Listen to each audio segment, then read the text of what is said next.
너 같은 놈은 군대에서 쓰레기야. 고자질해봐라. 어차피 백도 없는 흙수저 주제에. 보급 창고에서 이등병을 짓밟던 병장. 하지만 그는 몰랐습니다. 자신이 때린 그 병사의 큰 이모가 별 3개를 단 육군 특수전 사령관이라는 사실을. 과연 이 병장에게 어떤 일이 벌어졌을까요? 영상 보시기 전에 구독과 좋아요 한번 눌러주시면 세상 사연에 큰 힘이 됩니다. 무료로 할 수 있는 소중한 응원, 더 좋은 이야기로 보답하겠습니다. 이제 시작하겠습니다. 경기도 연천군 미산면에 위치한 육군 제25보 병사단 비룡부대 최전방 초소는 11월 말에 추위 속에 잠겨 있었습니다. 한반도의 허리를 가로지르는 휴전선과 불과 3km 떨어진 이곳은 대한민국 육군에서 가장 긴장도가 높은 지역 중 하나였습니다. 밤낮으로 영하의 날씨가 이어졌고 북쪽에서 불어오는 바람은 병사들의 뼈속까지 파고들었습니다. 한지훈 이병은 이곳에 자대 배치를 받은 지 2달째를 맞이하고 있었습니다. 22살의 평범한 대학생이었던 지훈은 군 입대 전까지만 해도 군대가 이렇게 지옥 같은 곳일 거라고는 상상하지 못했습니다. 신병교육대에서는 그나마 견딜만 했습니다. 모두가 같은 처지의 신병이었고 조교들의 구타는 불법이라는 것을 모두가 알고 있었기 때문입니다. 하지만 자대는 달랐습니다. 특히 같은 생활관을 쓰는 오준석 병장은 지훈에게 있어 살아있는 악몽이었습니다. 26살의 오준석은 전역을 3달 앞둔 고참 병장으로 이 분대에서 가장 높은 계급이었습니다. 키 180cm의 육중한 체격을 가진 그는 자신보다 작고 약한 후임들을 괴롭히는 것으로 악명이 높았습니다. 그의 주된 표적은 항상 가장 약해 보이는 이등병이었고 이번에는 지훈이 그 대상이 되었습니다. 자대 배치 첫날부터 시작된 괴롭힘은 점점 그 강도를 더해갔습니다. 처음에는 사소한 것들이었습니다. 지훈이 아침 점호에 나가기 전 침상 정리를 완벽하게 해도 오준석은 흠을 잡았습니다. 이병 한지훈, 이게 뭐냐? 담요 접은 게 비뚤어졌잖아. 다시 해. 지훈은 고개를 숙이고 대답했습니다. 죄송합니다. 담요를 다시 펴서 접어도 결과는 마찬가지였습니다. 오준석은 지훈의 침상으로 다가와 완벽하게 정돈된 담요를 발로 걷어찼습니다. 푸른색 군용 담요는 바닥에 나뒹굴었습니다. 동작이 느려. 점호 시간 다 됐는데 아직도 정리 못했네. 오늘 저녁에 따로 보자. 그날 저녁 지훈은 처음으로 보급 창고에 끌려갔습니다.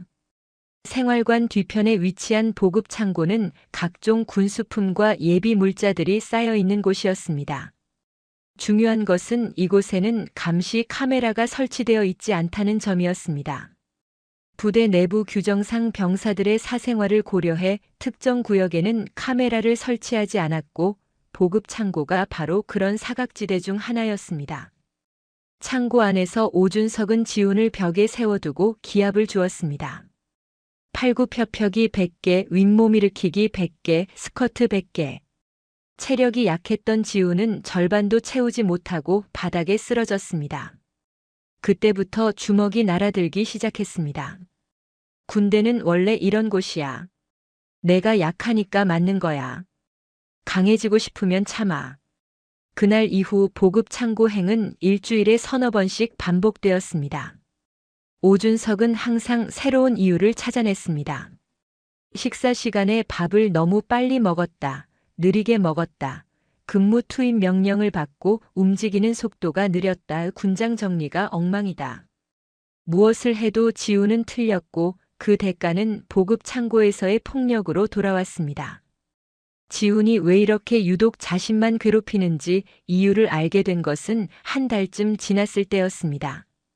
같은 생활관의 선임병인 정우진 일병이 조심스럽게 귀띔해 주었습니다. 지훈아, 오 병장이 너한테 유독 심한 이유가 있어. 내가 대학 다니다 왔잖아. 그리고 집안도 괜찮아 보이고. 오 병장은 고등학교 졸업하고 바로 들어왔거든. 입대 전에 알바 전전하면서 살았대. 너 같은 애들 보면 화가 나는 거야. 질투와 열등감. 그것이 오준석이 지훈을 괴롭히는 진짜 이유였습니다. 하지만 이유를 안다고 해서 상황이 나아지는 것은 아니었습니다.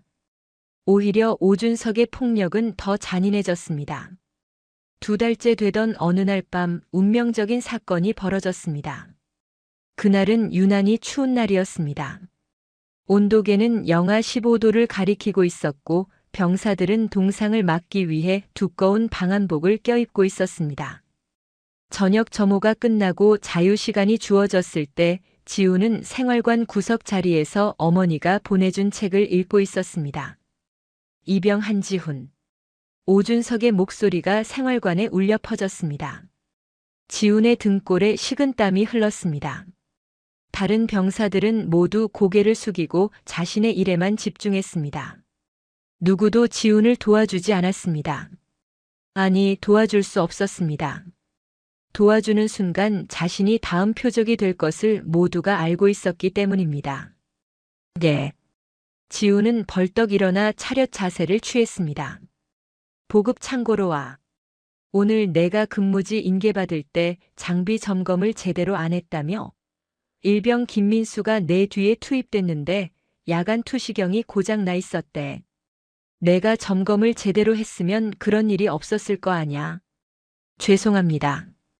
제가 확인을 소홀히 했습니다. 말로만 사과하지 말고 몸으로 반성해. 5분 안에 창고로 와. 오준석은 먼저 생활관을 나갔습니다. 지훈은 떨리는 손으로 전투화 끈을 묶었습니다. 옆 침상의 정우진 일병이 작은 목소리로 속삭였습니다. 지훈아, 오늘은 진짜 조심해.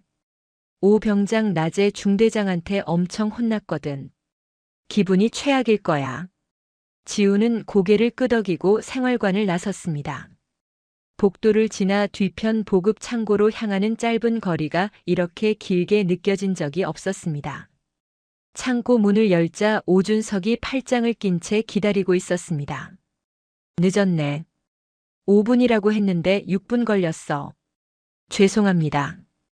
오늘은 좀 특별하게 해볼까? 엎드려 뻗쳐. 지훈은 차가운 콘크리트 바닥에 엎드렸습니다. 11월 말에 보급 창고는 난방이 되지 않아 실내 온도가 영하였습니다.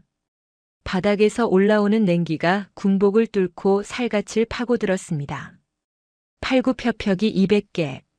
하나, 둘, 셋 구령에 맞춰서 해. 내가 세워줄게. 하나. 지훈은 팔을 굽히고 펴기 시작했습니다. 처음 50개까지는 그나마 버텼습니다.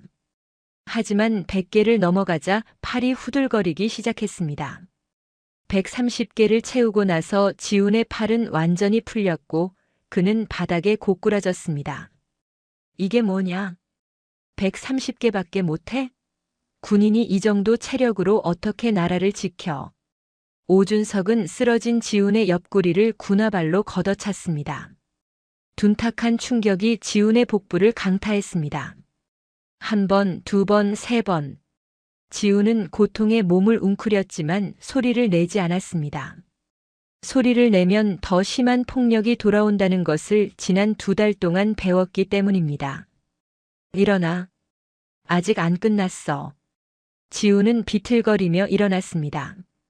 그 순간 오준석의 주먹이 날아왔습니다. 지훈은 피하려 했지만 반응이 느렸습니다.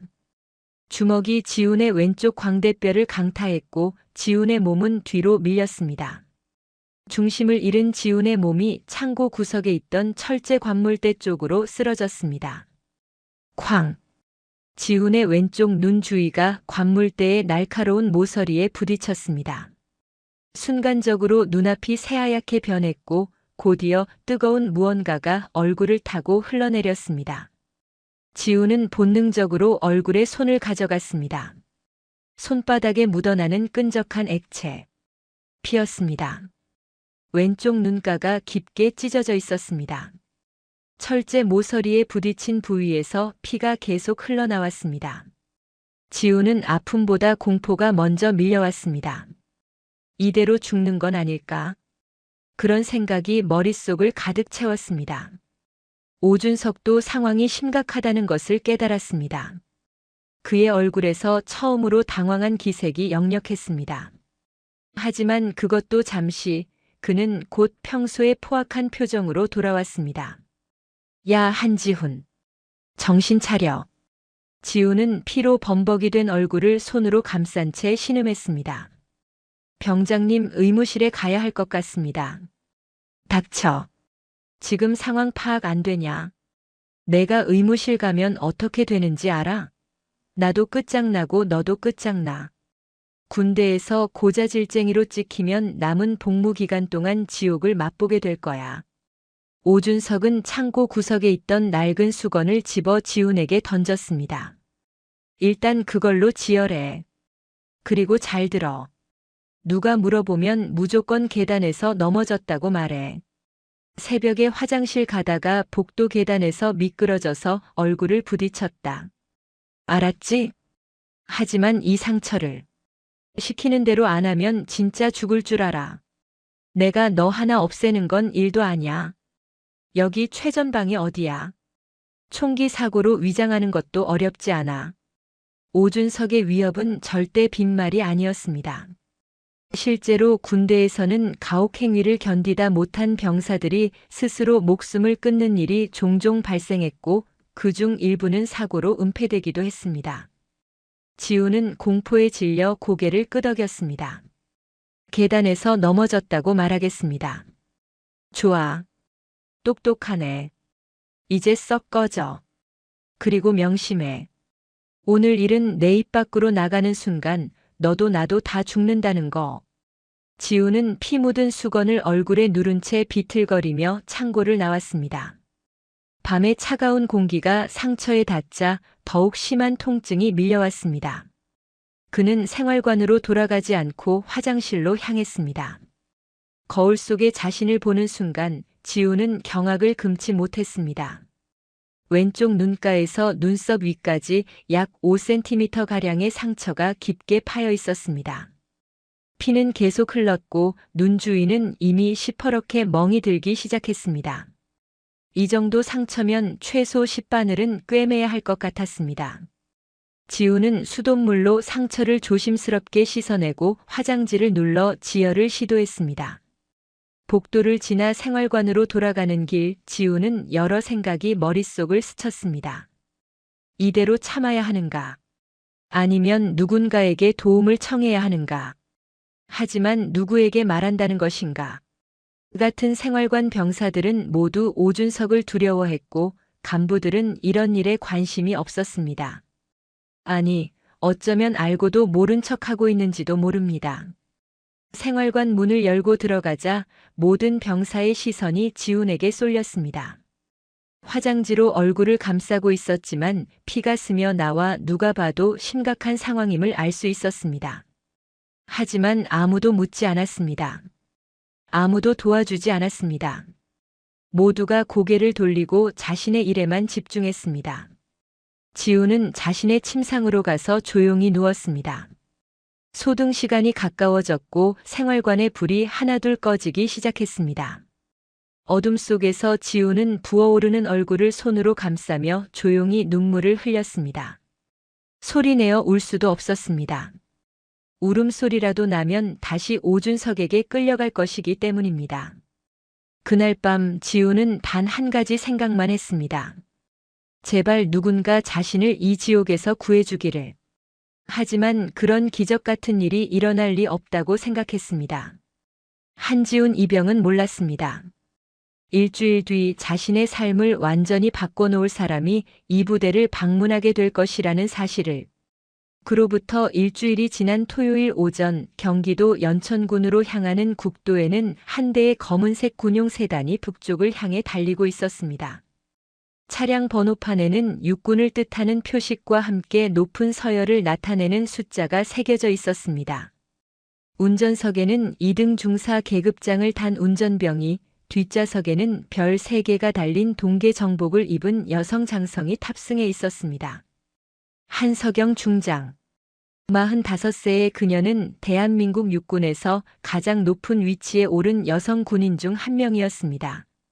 현재 육군 특수전 사령관으로 재직 중인 그녀는 전국의 모든 특수전 부대를 지휘하는 막강한 권한을 가진 인물이었습니다. 특전 사령관은 통상 중장이 맡는 보직으로 한석영은 이 자리에 오른 최초의 여성이었습니다. 그녀의 경력은 화려했습니다. 육군 사관학교를 수석으로 졸업한 뒤 곧바로 육군 제707 특수임무단에 자원 입대했습니다. 당시만 해도 여성이 특수부대에 지원하는 것 자체가 상상할 수 없는 일이었지만 한석영은 남성 대원들을 제치고 선발 과정을 통과했습니다. 그 후 20년 넘게 특수전 현장을 누비며 수많은 작전을 성공으로 이끌었고 그 공로를 인정받아 파격적으로 진급을 거듭했습니다.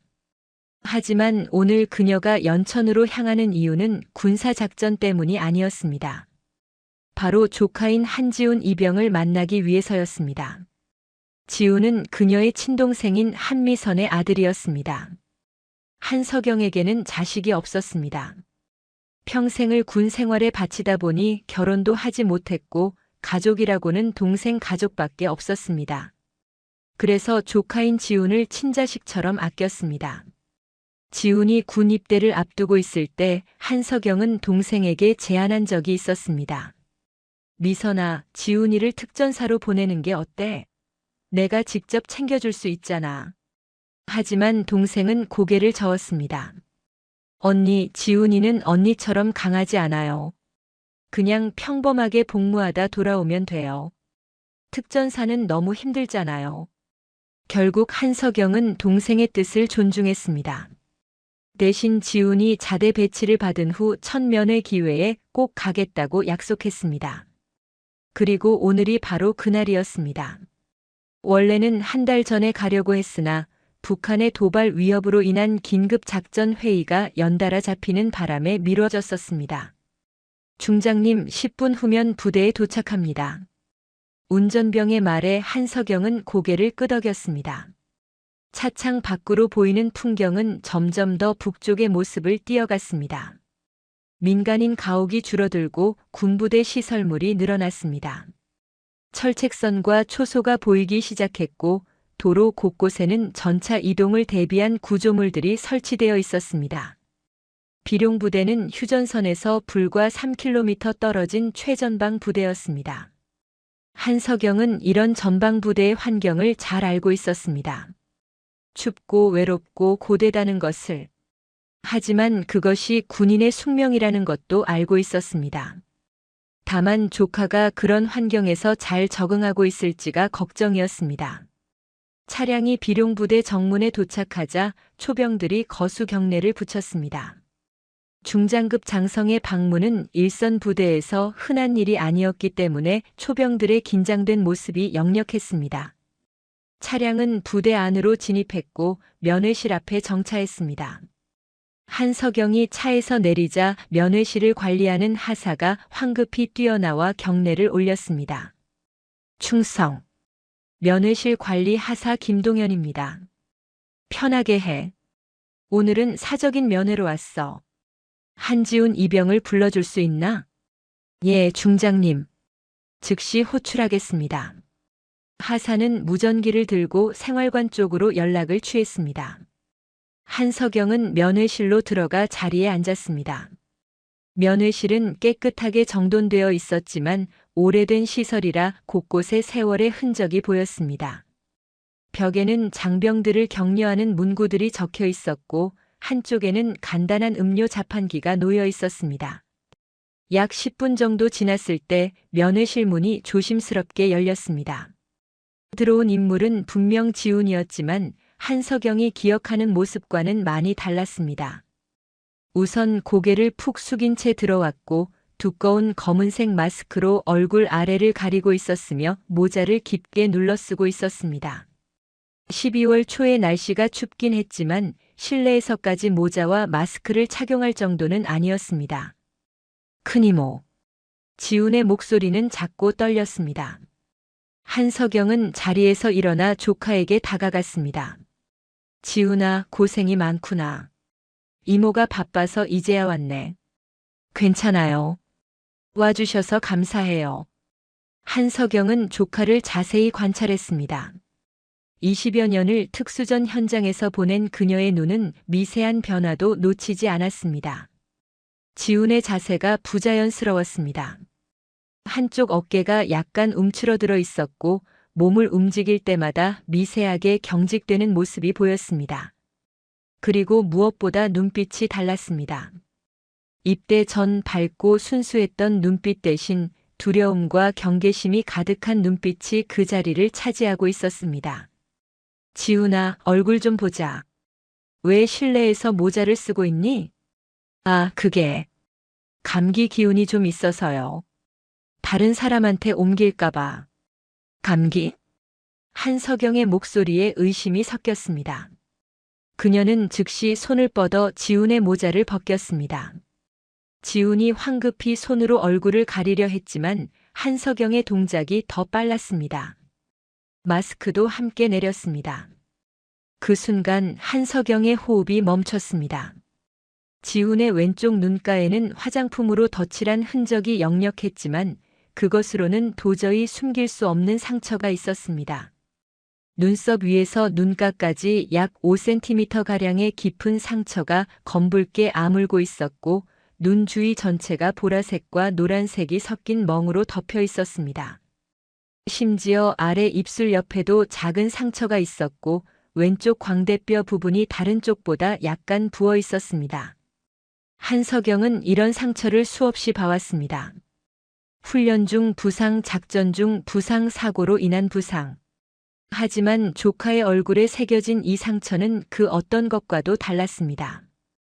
이것은 명백히 폭력에 의한 상처였습니다. 그것도 일주일쯤 된 상처였습니다. 멍의 색깔과 상처의 치유 정도로 보아 정확히 일주일 전후였습니다. 지훈아. 한석영의 목소리는 낮고 차분했지만 그 안에는 억누르기 힘든 분노가 깔려 있었습니다. 누가 그랬니? 그것은 질문이 아니라 명령이었습니다. 지훈은 고개를 떨구고 대답하지 못했습니다. 그의 손이 미세하게 떨렸고 입술을 깨물며 무언가를 참고 있었습니다. 지훈아, 이모 눈 좀 봐. 한석영은 조카의 턱을 부드럽게 들어 올렸습니다. 지훈의 눈에는 눈물이 그득했습니다. 큰이모, 저는 천천히 말해도 돼. 이모가 여기 있잖아. 계단에서 넘어졌어요. 새벽에 화장실 가다가 미끄러져서. 한석영은 조카의 얼굴을 더욱 자세히 살폈습니다. 눈가의 상처는 직선 형태였습니다. 계단에서 넘어져서 생긴 상처라면 불규칙한 찰과상이어야 하는데 이것은 명백히 뭔가 각진 물체에 부딪혀서 생긴 상처였습니다. 게다가 복부 쪽을 만졌을 때 지훈이 움찔하는 것으로 보아 그곳에도 부상이 있는 것이 분명했습니다. 지훈아, 거짓말하지 마. 이모가 얼마나 많은 부상자들을 봤는지 아니? 이 상처는 계단에서 넘어져서 생긴 게 아니야. 누가 때린 거지? 지훈의 눈에서 눈물이 주르륵 흘러내렸습니다. 그는 입을 열려다 다시 닫았습니다. 무언가 말하고 싶지만 말할 수 없는 것처럼 보였습니다. 한석영은 조카를 의자에 앉혔습니다. 그리고 자신도 맞은편에 앉아 지훈의 손을 잡았습니다. 지훈아, 이모한테만 말해봐. 누가 협박했니? 말하면 안 된다고. 지훈은 고개를 끄덕였습니다. 생활관 선임이에요. 오준석 병장이요. 그 사람이. 만약 이 일을 말하면 저도 끝나고 그 사람도 끝난다고. 군대에서 고자질쟁이로 찍히면 남은 기간 동안 지옥을 맛본다고. 한석영의 두 주먹이 굳게 쥐어졌습니다. 손등에 핏줄이 튀어나올 정도로 힘이 들어갔습니다. 하지만 그녀는 목소리만큼은 최대한 차분하게 유지했습니다. 지금 중요한 것은 조카를 안심시키는 것이었습니다. 지훈아, 잘 들어. 너는 아무 잘못이 없어. 그리고 내가 이 일을 말했다고 해서 너한테 불이익이 가는 일은 절대 없을 거야. 이모가 보장해. 하지만 이모가 누군지 알지? 이모는 대한민국 육군 특수전 사령관이야. 전국의 모든 특전사 부대가 이모 지휘를 받아. 그리고 이모의 권한은 내가 생각하는 것보다 훨씬 커. 너를 괴롭힌 사람은 반드시 대가를 치르게 될 거야. 한석영은 주머니에서 개인 휴대전화를 꺼냈습니다. 그리고 전화번호부에서 한 번호를 찾았습니다. 제25보 병사단장인 김철수 소장의 직통 번호였습니다. 전화가 연결되었습니다. 여보세요, 한석영 중장입니다. 김 장군 계십니까? 전화 너머로 놀란 목소리가 들렸습니다. 중장님, 김철수입니다. 무슨 일이십니까? 김 장군, 나 지금 당신 예하 비룡부대 면회소에 있어. 지금 당장 여기로 와. 15분 안에. 1초라도 늦으면 각오해. 예? 중장님, 무슨 말 많이 하지 말고 지금 당장 움직여. 이건 명령이야. 한석영은 전화를 끊었습니다. 그녀의 얼굴에는 지금까지 조카에게 보여주던 부드러움이 온데간데 없이 사라지고 냉혹한 전사의 표정만 남아 있었습니다. 지우는 큰 이모의 그런 모습을 처음 봤습니다.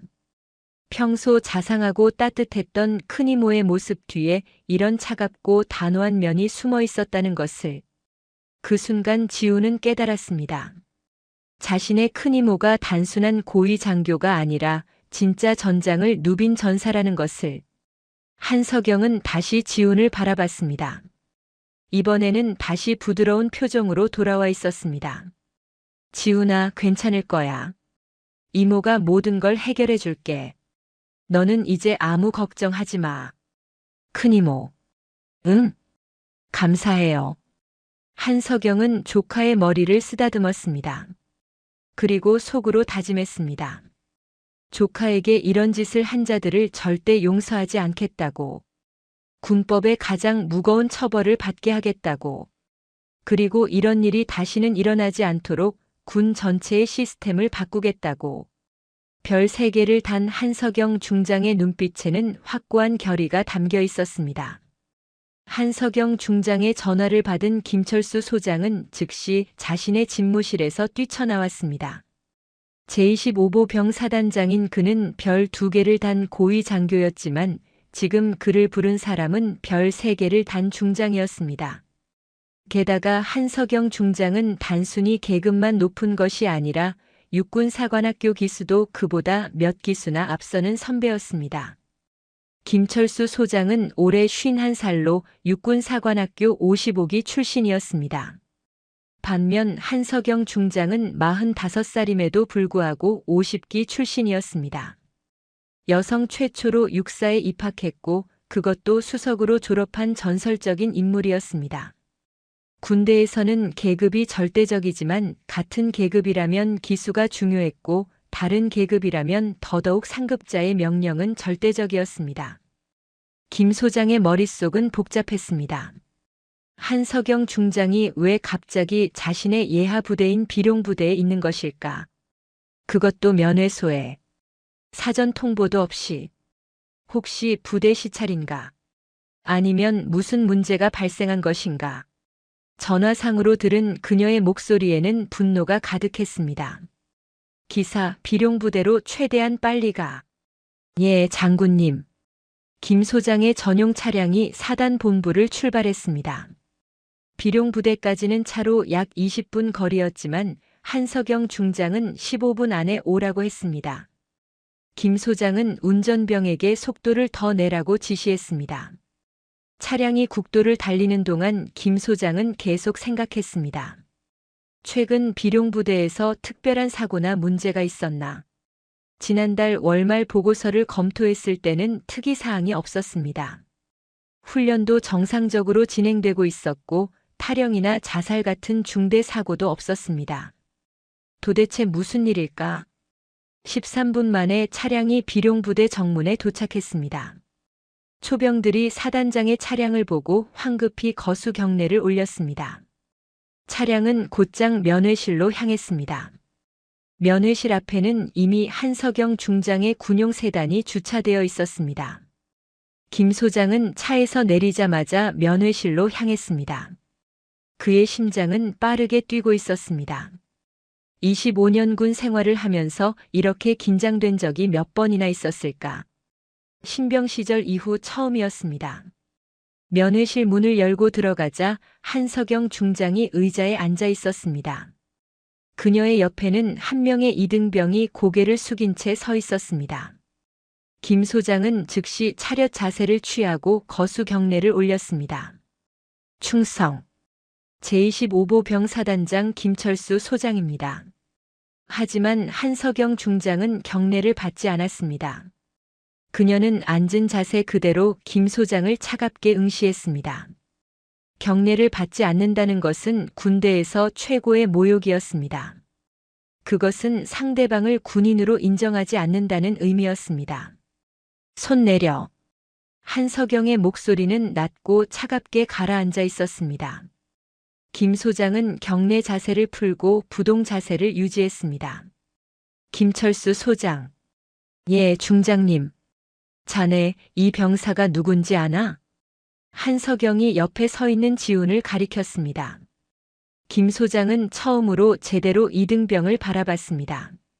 얼굴에 심한 멍과 상처가 있는 젊은 병사였습니다. 하지만 누군지는 알 수 없었습니다. 사단장이 예하 부대의 모든 병사를 일일이 알 수는 없는 노릇이었습니다. 죄송합니다. 파악하지 못하고 있습니다. 이 병사는 한지훈 이병이야.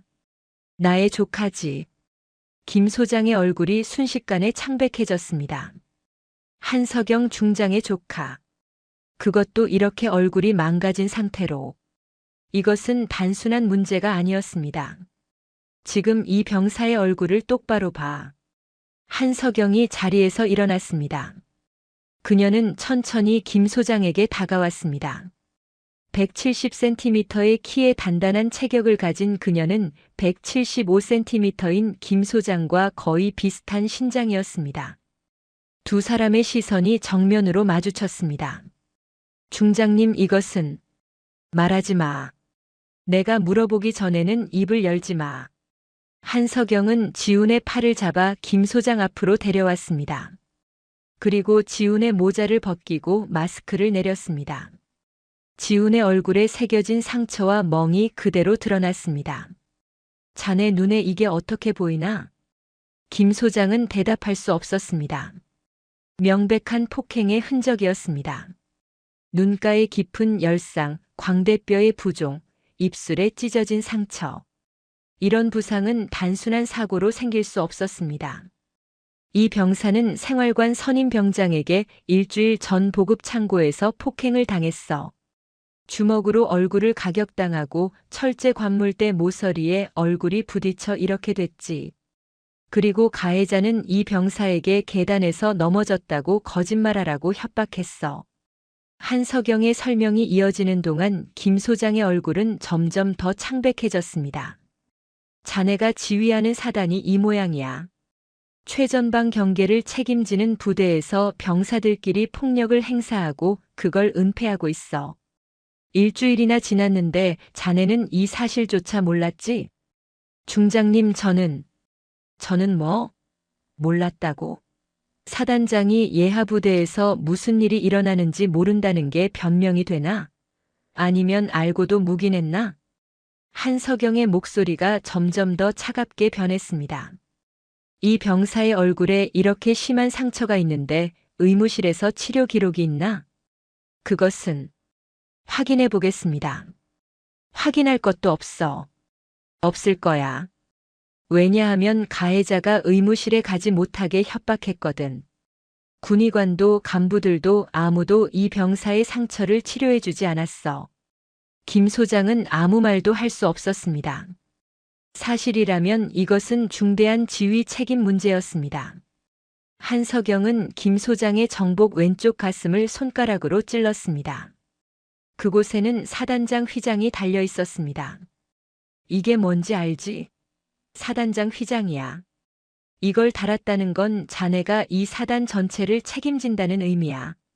10,000명이 넘는 장병들의 생명과 안전을 책임지는 거라고. 그런데 자네는 그 책임을 다하고 있나? 죄송합니다. 미안하다고 해결될 문제가 아니야. 한석영은 김 소장에게서 돌아서서 창밖을 바라봤습니다.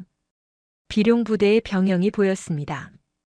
저 건물들 안에서 얼마나 많은 병사들이 지훈처럼 고통받고 있을까.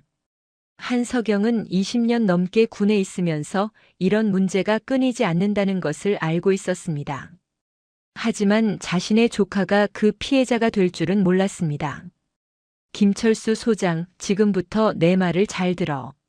한석영이 다시 김 소장을 향해 돌아섰습니다. 첫째, 지금 즉시 이 사건과 관련된 모든 인원을 파악해. 가해자는 물론이고 알고도 묵인한 간부들까지 전부. 예, 중장님. 둘째, 이 병사를 즉시 국군수도병원으로 후송 조치해. 완전한 치료를 받을 때까지 부대 복귀는 없어. 예, 알겠습니다. 셋째, 나는 지금부터 육군본부 감찰실과 헌병대에 이 사건을 정식으로 보고할 거야. 특수전사령부 헌병대도 함께 투입될 거고. 김 소장의 얼굴이 더욱 굳어졌습니다. 헌병대가 투입된다는 것은 이것이 단순한 내부 문제가 아니라 공식적인 수사 대상이 된다는 의미였습니다. 넷째, 자네 예하 대대장, 중대장, 소대장까지 모두 조사 대상이야. 이런 일이 발생한 것은 지휘 체계 전체의 문제거든. 중장님, 그것은 뭐? 과하다고 생각하나? 김 소장, 자네는 아직도 상황 파악을 못하고 있어. 이건 단순한 병영 사고가 아니야. 이건 조직적인 은폐야. 일주일 동안 아무도 이 병사를 도와주지 않았다는 것 자체가 문제라고. 한석영은 주머니에서 휴대전화를 꺼냈습니다. 지금부터 전화 몇 통 할 거야. 자네는 여기 서서 들어. 한석영은 첫 번째로 육군본부 감찰실장인 이종훈 준장에게 전화를 걸었습니다. 이 장군, 나 한석영이야. 지금 즉시 감찰팀을 제25보 병사단 비룡부대로 보내. 병영 내 가혹행위 사건이 발생했어. 피해자는 이등병 1명, 가해자는 병장. 세부 내용은 팀이 도착하면 브리핑해 줄게. 늦어도 오늘 안으로 현장에 도착해야 해. 전화를 끊고 두 번째 전화를 걸었습니다. 이번에는 특수전사령부 헌병대장인 박민수 대령이었습니다. 박 대령, 한석영이다. 헌병분대 하나를 즉시 경기도 연천 비룡부대로 보내. 가혹행위 가해자 확보 및 현장 보존이 목적이야. 출동 준비 30분, 현장 도착은 2시간 이내로 해. 세 번째 전화는 국군수도병원장인 최규진 소장에게였습니다. 최 장군, 한석영입니다. 지금부터 환자 1명을 후송할 겁니다. 이등병 한지훈. 얼굴 부위 열상 및 타박상 환자입니다. 도착 즉시 정밀 검사와 치료 부탁합니다. 그리고 이 환자는 제가 직접 챙길 겁니다. 전화를 모두 마친 한석영은 김 소장을 다시 바라봤습니다. 자, 이제 자네 차례야. 지금 즉시 비룡부대 대대장을 면회실로 불러. 중대장과 소대장도 함께. 예, 중장님. 김 소장은 떨리는 손으로 자신의 휴대전화를 꺼내 비룡부대 대대장인 이준호 중령에게 전화를 걸었습니다. 이 중령 사단장이다. 지금 즉시 면회실로 와. 중대장하고 소대장도 데리고 와. 지금 당장.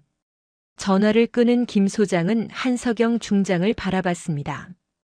중장님, 이 사건은 반드시 철저히 조사하고 엄벌하겠습니다. 저의 지휘 책임도 통감하고 있습니다. 말로만 하지 말고 행동으로 보여줘.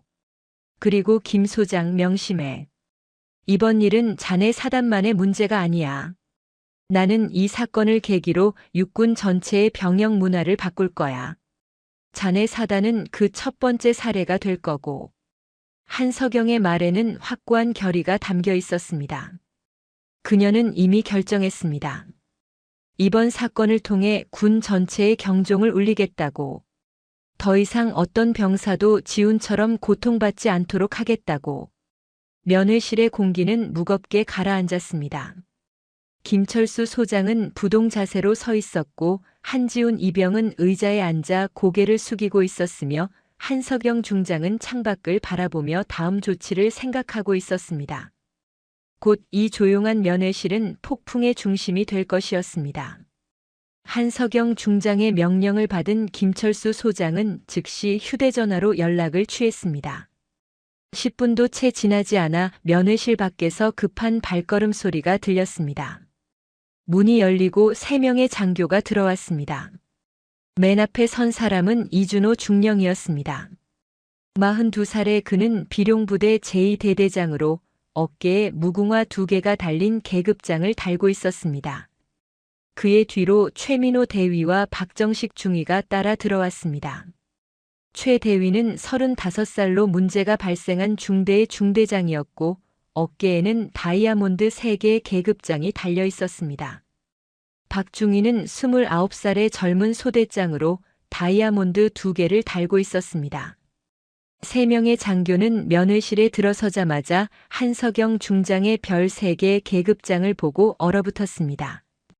특수전 사령관이 왜 이곳에 있는 것인가? 그들은 즉시 차렷 자세를 취하고 거수 경례를 올렸습니다. 충성. 제2대대장 이준호 중령입니다. 충성. 제3중대장 최민호 대위입니다. 충성. 제2소대장 박정식 중위입니다. 한석영은 경례를 받지 않았습니다.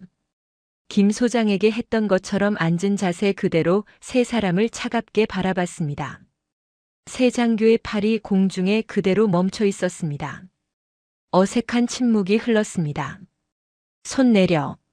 한석영의 명령에 3사람은 경례 자세를 풀었습니다. 하지만 무슨 일인지 알 수 없어 불안한 표정을 감추지 못했습니다. 이준호 중령. 예, 중장님. 자네 대대 소속 이등병 한지훈을 아나? 이준호 중령은 잠시 생각했습니다. 대대장이 모든 병사를 일일이 기억할 수는 없었지만 최근 특이사항이 있었던 병사라면 보고를 받았을 것입니다. 죄송합니다. 즉시 파악이 되지 않습니다. 그럼 이 병사를 봐. 한석영이 옆에 앉아있던 지훈을 일으켜 세웠습니다. 지훈의 얼굴에 새겨진 상처와 멍이 그대로 드러났습니다. 3장교의 얼굴이 동시에 굳어졌습니다. 최민호 대위. 예, 중장님. 이 병사는 자네 중대 소속이지? 최민호 대위는 지훈의 얼굴을 자세히 보았습니다. 제3중대 소속이 맞았습니다. 그리고 그 얼굴의 상처를 보는 순간 그는 심각한 문제가 발생했다는 것을 직감했습니다. 예, 제3중대 소속입니다. 이 병사가 일주일 전 얼굴에 이렇게 심한 부상을 입었는데 자네는 보고받은 적이 있나? 그것은 최민호 대위는 대답을 망설였습니다. 사실 그는 일주일 전 지훈의 얼굴에 상처가 있다는 것을 알고 있었습니다. 생활관을 순찰하다가 본 적이 있었습니다. 하지만 지훈은 계단에서 넘어졌다고 말했고 별다른 추가 조치를 취하지 않았습니다. 군대에서 병사들이 다치는 일은 흔했고 일일이 보고하다 보면 서류 작업이 늘어나기 때문이었습니다. 대답해 대위. 예, 알고 있었습니다. 하지만 본인이 계단에서 넘어졌다고 해서 계단에서 넘어져서 생긴 상처로 보였나? 그것은 박정식 중위. 예, 중장님. 자네는 어떤가? 자네 소대 병사가 이렇게 다쳤는데 알고 있었나? 박정식 중위는 고개를 숙였습니다. 예, 알고 있었습니다. 알고도 아무 조치도 취하지 않았나? 본인이 계단에서 넘어졌다고 해서 믿었습니다. 믿었다고? 한석영의 목소리가 차갑게 변했습니다. 자네는 소대장이야. 부하 장병들의 안전을 책임지는 사람이지. 부하가 얼굴에 이런 상처를 입고 왔는데 그냥 넘어가는 게 지휘관이 할 일인가? 박정식 중위는 대답하지 못했습니다. 한석영은 3명의 장교를 번갈아 바라봤습니다. 이준호 중령, 최민호 대위, 박정식 중위. 자네들은 모두 이 사건에 대한 지휘 책임이 있어. 알고도 묵인했거나 알아야 할 것을 알지 못했거나 어느 쪽이든 지휘관으로서 실격이야. 한석영은 김철수 소장을 향해 말했습니다. 김장군, 지금부터 내가 말하는 대로 조치해. 예, 중장님. 이준호 중령, 최민호 대위, 박정식 중위 3명 모두 즉시 보직 해임. 후속 조치는 감찰 결과가 나올 때까지 대기 발령. 예, 알겠습니다. 새 장교의 얼굴이 창백해졌습니다. 보직 해임은 군 생활에서 치명적인 오점이었습니다. 특히 대대장과 중대장급에서 보직 해임을 당하면 진급은 거의 불가능했습니다. 중장님, 저희는 이준호 중령이 말을 시작하려 했지만 한석영이 손을 들어 제지했습니다. 변명하지 마. 지금 자네들이 할 말은 아무것도 없어. 감찰팀이 도착하면 그때 조사받으면 돼. 바로 그때 면회실 문이 다시 열렸습니다. 들어온 사람은 행정보급관인 강성민 상사였습니다. 50살의 그는 28년째 군 생활을 하고 있는 고참 부사관이었습니다. 김 소장이 그를 급히 호출한 것이었습니다. 충성. 행정보급관 강성민 상사입니다. 강 상사는 경례를 올렸지만 역시 한석영은 받지 않았습니다. 강성민 상사. 예, 중장님. 자네는 이 부대의 행정보급관이지? 예, 그렇습니다. 그럼 부대 내 모든 행정사항을 관리하는 사람이고 병사들의 의무 기록도 자네가 관리하나? 예, 그렇습니다. 일주일 전 이등병 한지훈이 얼굴에 심한 부상을 입고 의무실에 왔었나? 강 상사는 잠시 당황했습니다. 그는 사실 일주일 전 오준석 병장이 찾아와 부탁한 적이 있었습니다. 한지훈 이병이 만약 의무실에 오더라도 대수롭지 않게 처리해달라고. 그리고 정식 치료 기록은 남기지 말아달라고. 강 상사는 오 병장에게 약간의 금전적 대가를 받고 이를 승낙했습니다. 그것은 대답해. 왔나 안 왔나? 오긴 왔는데 간단한 소독만 하고 갔습니다.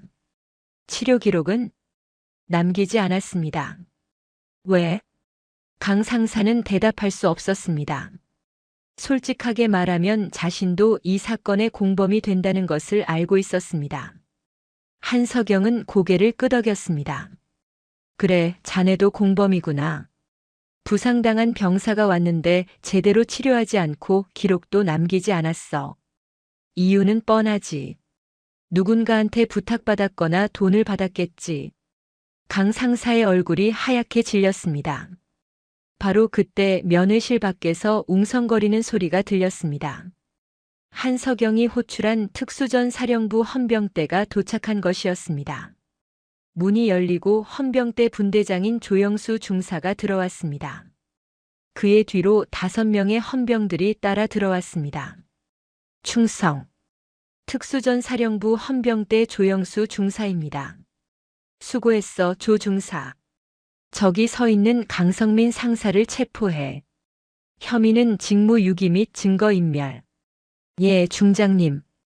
헌병들이 강 상사에게 다가갔습니다. 강 상사는 황급히 무릎을 꿇었습니다. 중장님, 저는 그냥 시키는 대로 했을 뿐입니다. 제발. 시키는 대로 했다는 게 변명이 되나? 자네는 28년을 군 생활한 고참 부사관이야. 무엇이 옳고 그른지 판단할 능력이 충분히 있었어. 헌병들이 강 상사의 손에 수갑을 채웠습니다. 군용 수갑이 찰칵 소리를 내며 잠겼습니다.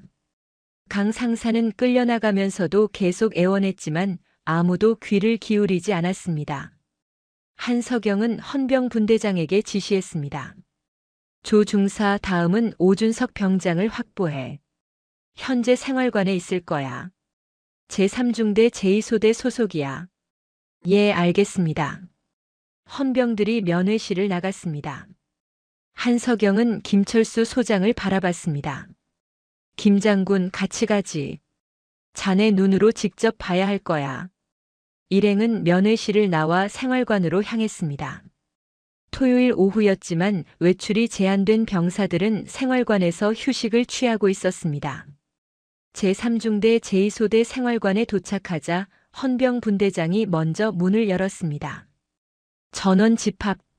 헌병의 고함에 생활관 안에 있던 병사들이 일제히 침상에서 뛰어내려 복도에 정렬했습니다.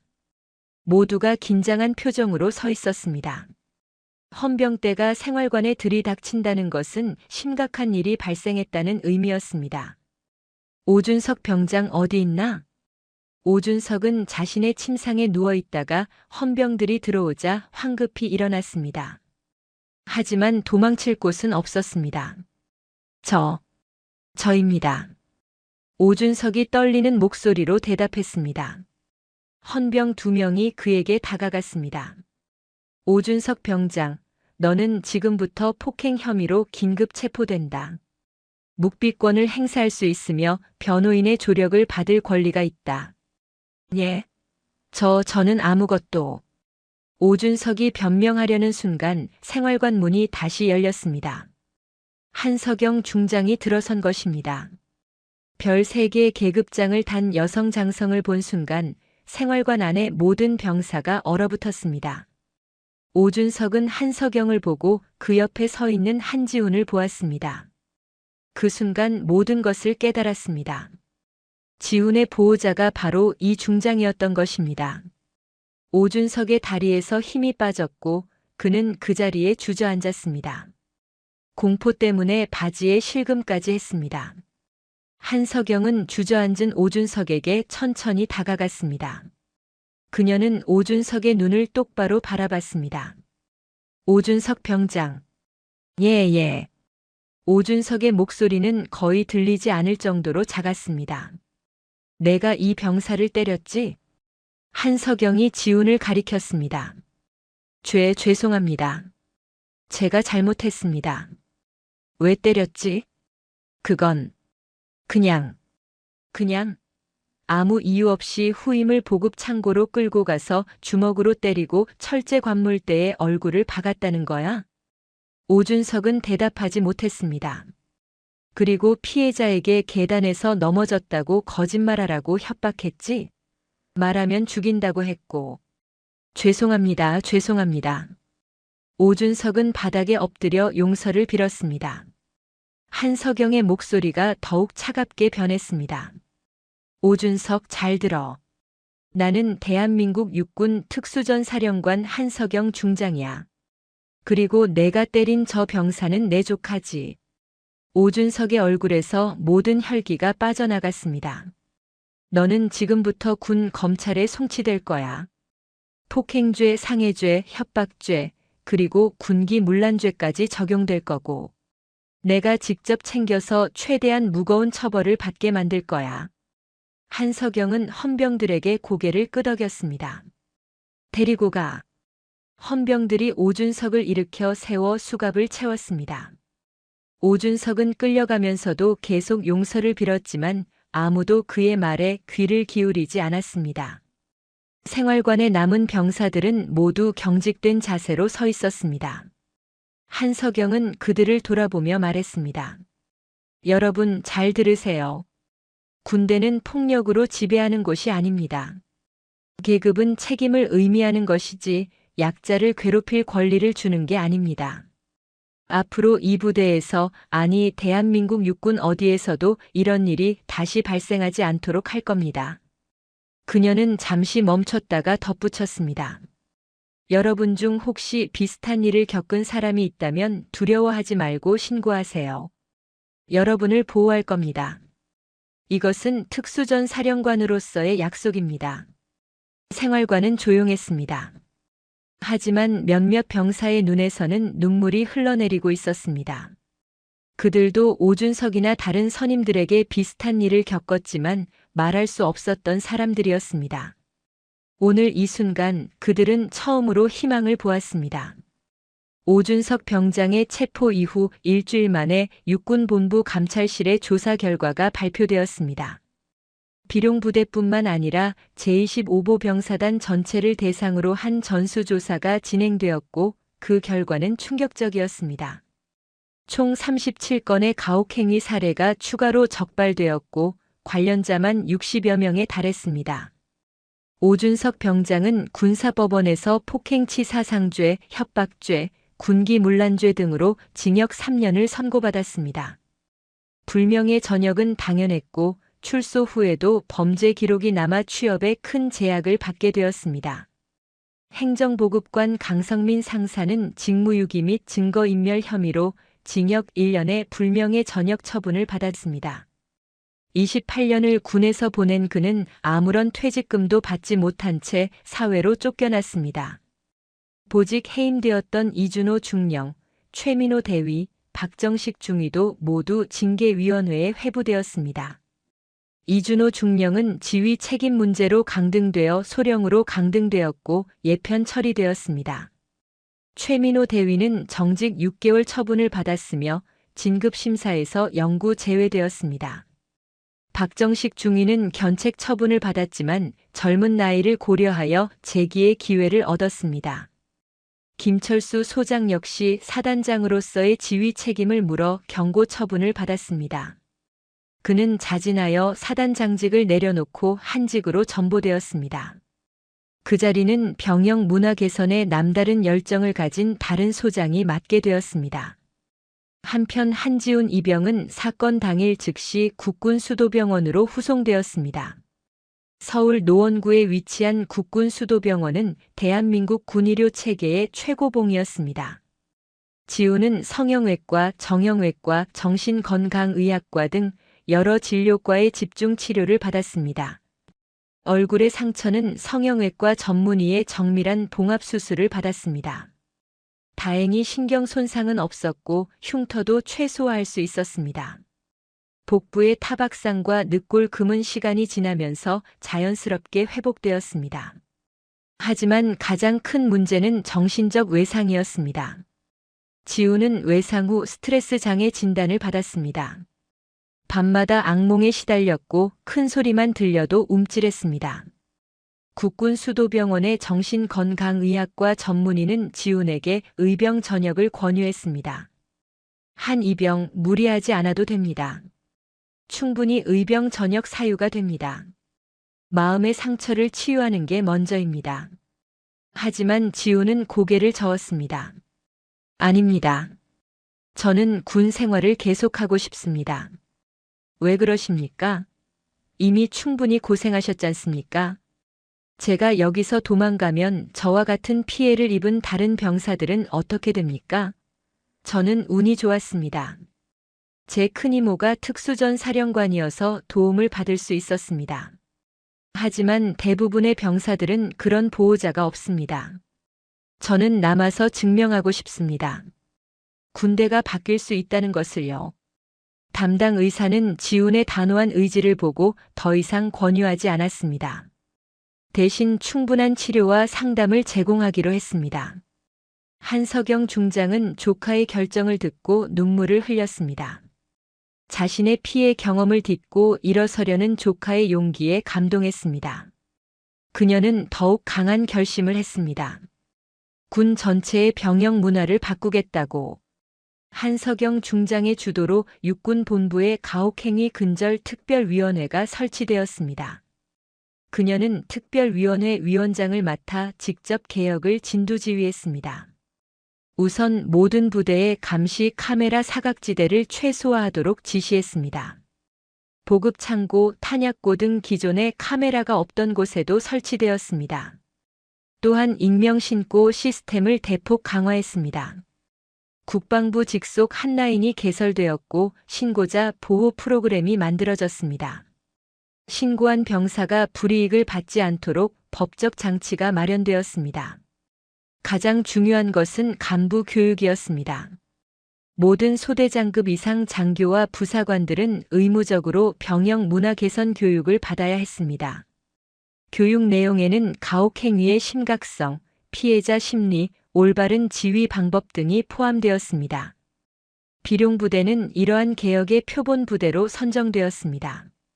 새로 부임한 사단장과 대대장, 중대장들은 모두 병영 문화 개선에 열정적인 인물들이었습니다. 생활관 구조도 개선되어 병사들의 사생활이 더욱 보장되었고 상담실이 신설되어 언제든 고민을 털어놓을 수 있게 되었습니다. 지훈은 석 달간의 치료를 마치고 부대로 복귀했습니다. 하지만 비룡부대가 아닌 다른 부대로 전속되었습니다. 한석영 중장은 조카가 과거의 악몽이 서린 곳에서 계속 복무하는 것을 원하지 않았습니다. 지우는 경기도 포천의 육군 제1군단 예하부대로 배속되었습니다. 새 부대에서 지우는 모범적인 군 생활을 이어갔습니다. 이병에서 일병, 상병을 거쳐 병장이 되었습니다. 그는 후임들에게 따뜻했고 선임으로서 모범을 보였습니다. 전역할 때 그는 부대원들의 박수를 받으며 군복을 벗었습니다.